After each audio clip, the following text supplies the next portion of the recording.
Intéressons-nous maintenant plus précisément au marché locatif dans le Var. Avec vous, David Garabagno, bonjour. Bonjour. Vous êtes président de l'AFNAIM du Var. Est-ce que vous rejoignez Jean-Luc Liotto sur l'analyse qu'il vient de nous présenter ?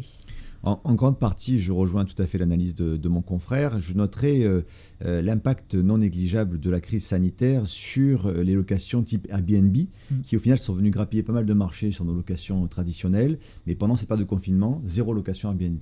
Alors que nos propriétaires bailleurs, qui avaient fait le choix effectivement de louer dans un format plus classique, n'ont pas eu cette difficulté-là, parce que les logements étaient loués.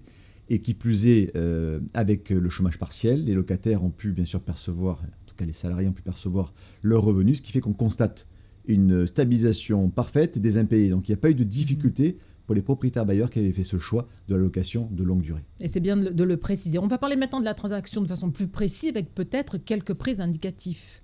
Alors oui, on peut constater déjà que le national, il y a un recul sur le national au niveau des chiffres d'à peu près 8%. Et dans le Var, on sauve les meubles, on a fait un petit peu mieux parce qu'on a à moins 5%.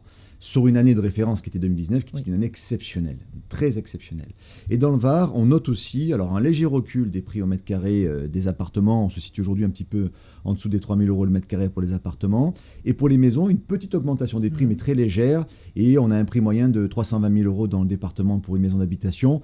Et là, on peut dire que ça peut être l'effet après crise sanitaire, en tout cas après confinement. On a voulu aller un peu plus sur les extérieurs des maisons ou des appartements avec des jardins. Absolument, et c'est ce qu'on constate. David Garabagno, pour terminer, est-ce que vous êtes confiant pour cette année 2021 qui commence à peine ?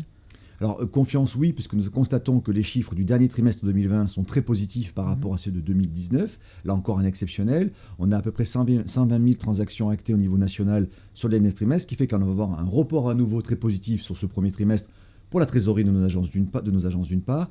Et on constate aussi que les banques relâchent un petit peu, alors qu'il y avait un resserrement, sans rentrer dans le détail, effectivement, au premier semestre 2020, et un relâchement sur la deuxième partie qui permet de nouveau aux primo-accédants de revenir sur le marché de l'acquisition.